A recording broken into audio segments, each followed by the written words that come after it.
Imagine this. For 10 years, strangers keep calling you, cursing at you, threatening you, all because of a man you've never met.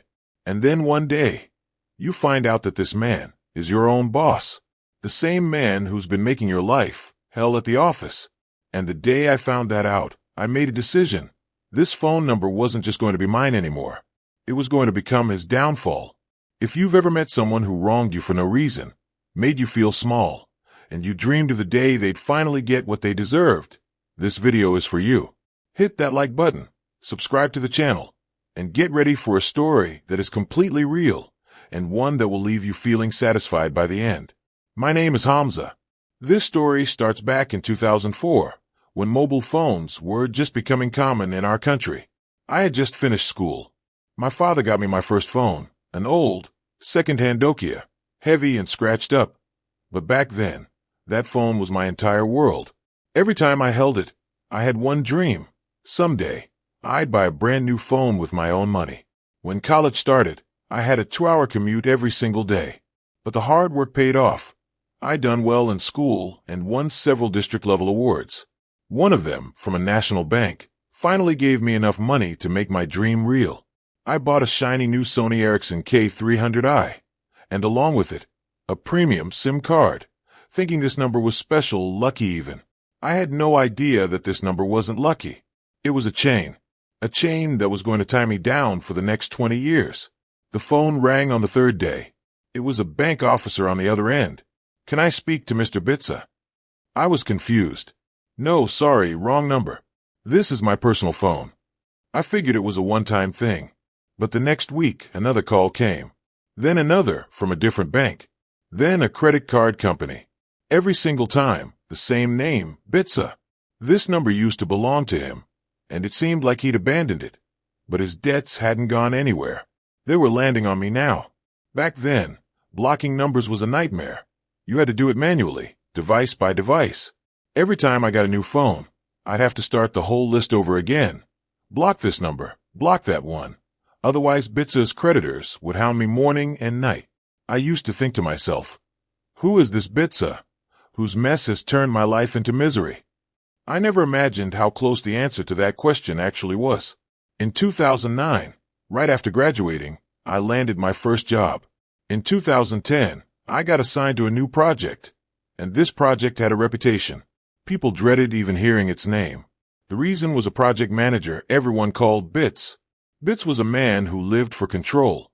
The moment his team walked into the office, their inboxes would flood with emails, each one more urgent than the last. Bits loved chaos. He'd change deadlines on a whim, keep the team working nights and weekends without a second thought. He micromanaged every little thing. But the moment something succeeded, the credit was always his. The moment something went wrong, no matter how small, the whole team faced his outbursts, his threats, public humiliation. Meetings were his weapon. He'd schedule them during lunch breaks, after office hours, so no one could ever escape his grip.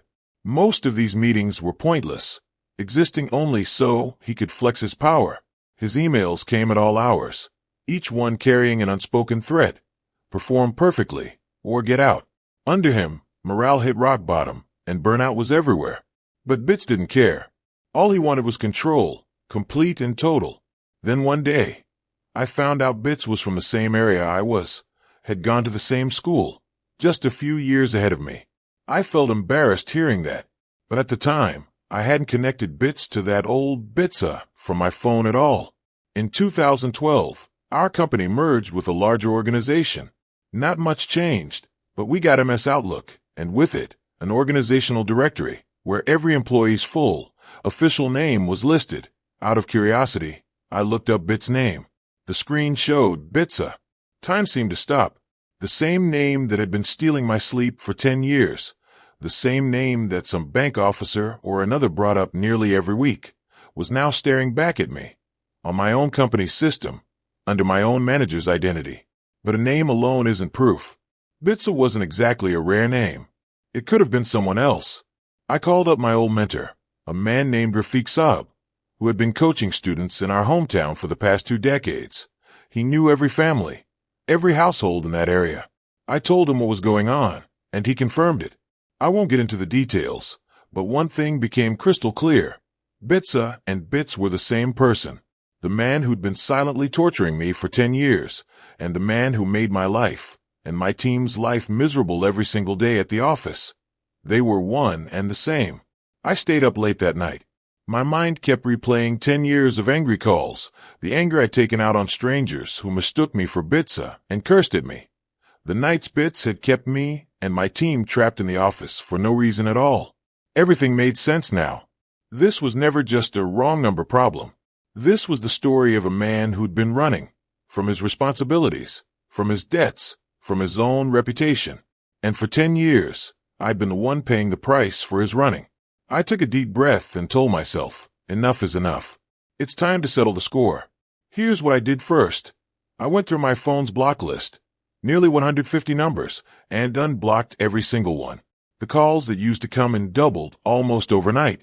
What was 5 or 6 calls a day became 15 to 18. For every call, I used to just say, wrong number, and hang up. Not anymore. Now, whenever someone called a bank, a debt collection agency, anyone, I'd respond calmly, politely. The actual owner of this number has changed his phone. Let me give you his new number, so you can update your records. And then, quietly, I'd add Bit's office number too. And if you can't reach him there, here's his manager's number as well, try that. Some of you might say I was the bad guy here too. Maybe I was. But when you've spent years paying for someone else's sins, justice tastes a little different.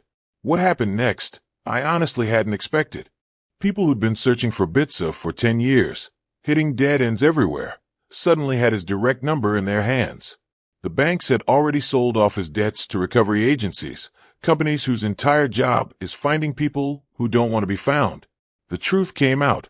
Bitsah had taken loans under his wife's name, his parents' names, his uncles, his aunts, and given every single one of them this same phone number as a contact. Altogether, it added up to around $200,000 in debt, a massive sum back home.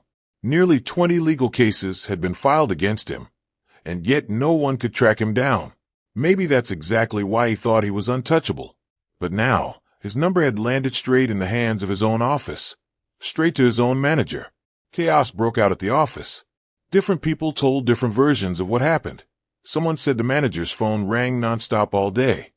Someone else said a recovery agent actually showed up at the office reception, asking for Bitsah by name. Bits, the man who always thought he had everything under control, who kept his team terrified with a flood of emails, now found himself cornered by questions from his own management.